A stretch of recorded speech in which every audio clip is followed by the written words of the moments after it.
What is up? Welcome back to our channel once again. It's me, your bearded bro, Quicksilver15, back with another video. And today we'll be previewing a series that sadly has nothing to do with a homicidal clown with a flaming head driving an ice cream truck.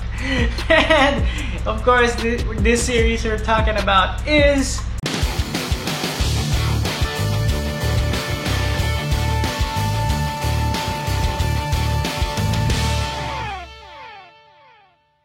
Sweet Tooth on Netflix. And if you're a long-time Twisted Metal fan, you'll sadly be disappointed that it's not featuring our favorite flaming-headed clown. So yeah, Sweet Tooth on Netflix. Sadly, when I heard about this series, Sweet Tooth, I thought we were finally getting a Twisted Metal series featuring, well, none other than Sweet Tooth, who is like this really cool clown character. He drives like this ice cream truck, but sadly it has nothing to do with that, and I was really disappointed up until I actually watched the series, which is just definitely surprising and amazing at the same time. So I was definitely disappointed up until I actually watched the series, and now I think it's definitely one of the best series on Netflix up to date, and here's why. So first off, Sweet Tooth stars Sweet Tooth follows the story of Gus, who is a hybrid. He is half deer, half human. It's actually based off a DC comic book, if I'm not mistaken, of the same title. And yeah, we're just following his story on his way to find his mom and uncovering the secrets of his past and of all the hybrids and what they call the sick. Because in this world, there's like a sickness that just practically wiped out a lot of the human population, at least in the United States, because they haven't really shown other parts of the world.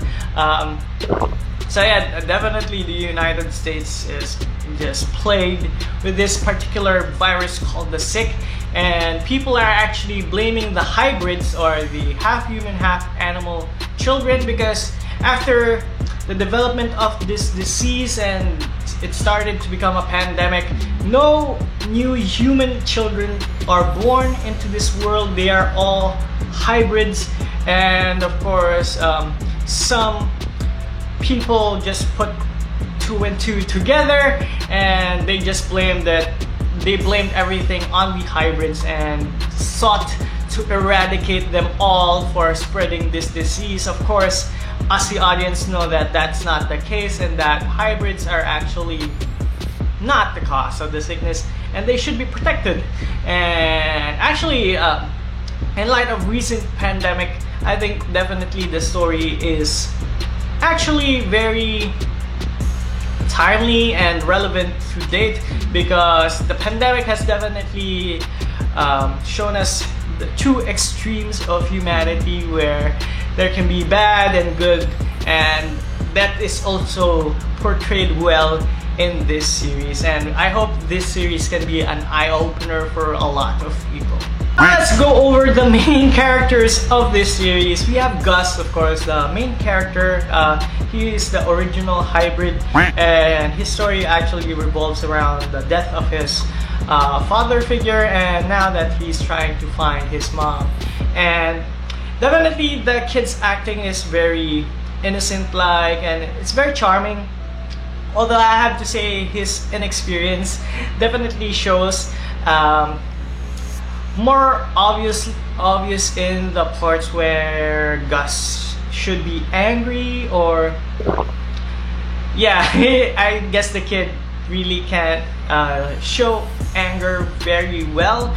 And I mean, it kind of just shows the innocence of Gus in a way, so I really don't mind it.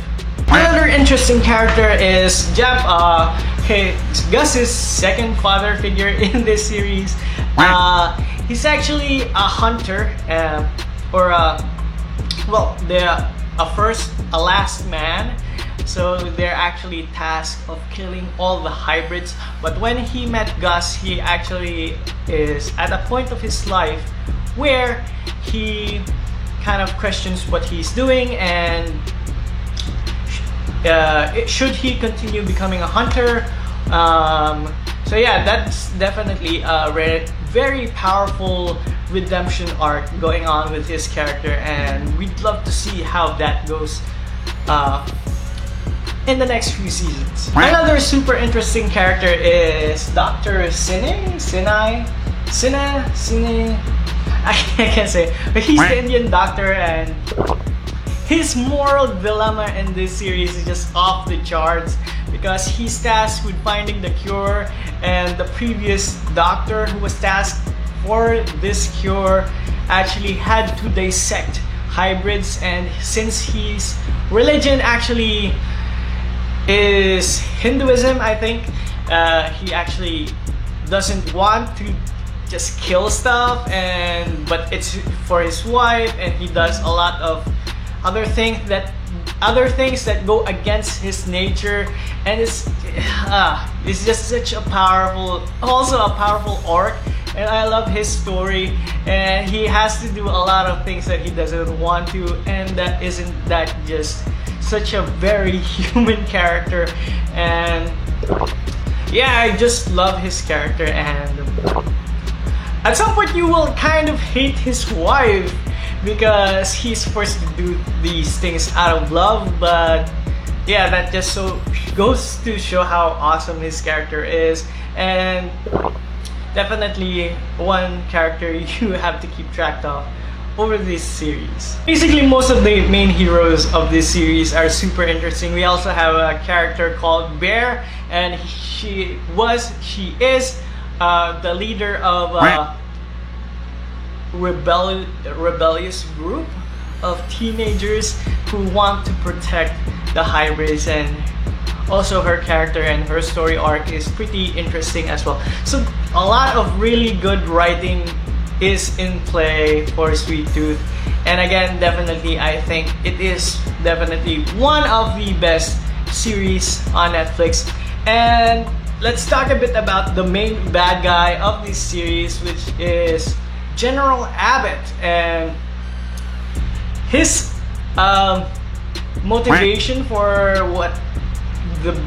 all the evil stuff he's doing is very relatable, because you know, he's kind of saying that it's for humanity, and he wants to kill the hybrids or use the hybrids to get the cure for humanity. So it's definitely within reason, although you know, it's still bad, and you still kind of want to disagree with him, but he does still kind of have a point, because a lot of the research are pointing that hybrids can possibly be the cure for this their epidemic. And of course, it's up to Dr. Sina to find a humane way of getting the cure to save his wife, save the human race, without exterminating these beautiful race of new kids that, you know, he's tasked to dissect, essentially. General Abbott kind of definitely looks like Dr. Robotnik from Sonic, you know, the new one, with Jim Carrey. They actually look like they bought from the same store. They have the same circular glasses, almost the same facial hair. They're both bald, they're both eccentric, and they hate humanoid animal creatures. So which makes you think, is Sonic actually a hybrid?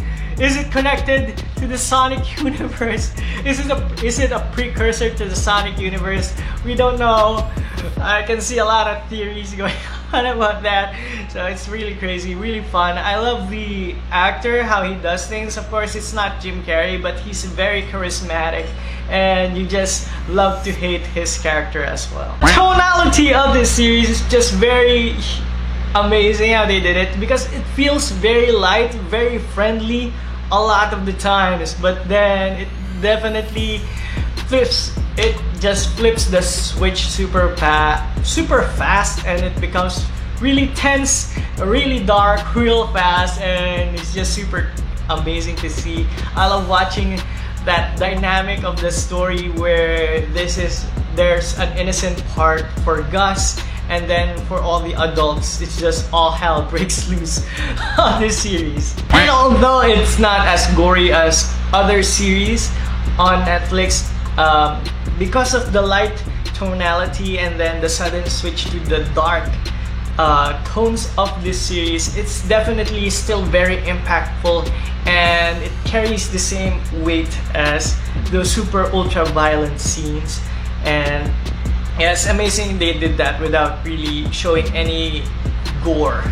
Overall, this series is beautifully made. I love the soundtrack of this series. The story, the characters are awesome.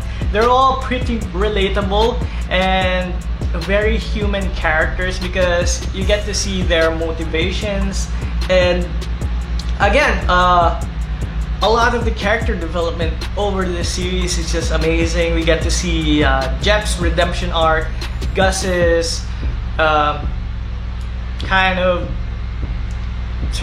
coming of age story where he comes to terms with what he is, and we get to see Bear as well, kind of similar things, and of course Dr. Sinha coming into terms with what he has to do for humanity. And it's all very interesting, very sad, and it actually revolves around the decisions you have to make. And again, it's very human because we are all destined to make some of those decisions in our lives at some point, where we kind of have to do things we don't want to do, but that's part of life, that's part of growing up. And this series is definitely a prime example of that. And again, it's just sad and beautiful at the same time. I also love the fact that they had time to shoot a little bits of details that explain the motivations of side characters like Tiger. You get to see her turn and why she does what she does. And yeah, Fat Man get to, in the short time he was on screen, you fall in love with the character. And yeah, it just repeats for every main character you see on screen. It's just very well written, well done, well executed. And again, you get to see how much care the creators took into creating this story. So we're definitely giving Sweet Tooth a solid 9 out of 10. Definitely a must watch on Netflix. Definitely one of the best series so far on Netflix. And if you like a melancholy tone to your series, then Sweet Tooth is definitely one to watch. And yeah, that's all I have to say. It's really awesome. I do recommend it. Go watch it now. But before you go, don't forget to hit that like, and if you haven't yet, please do hit that subscribe and notification bell so you'll be notified of our next videos. And of course, don't forget to leave a comment what you think of the series. If you have watched it already, we would love to hear from you guys. Once again, it's me, your bearded bro, Quicksilver15, signing off, and see you on our next video. Peace.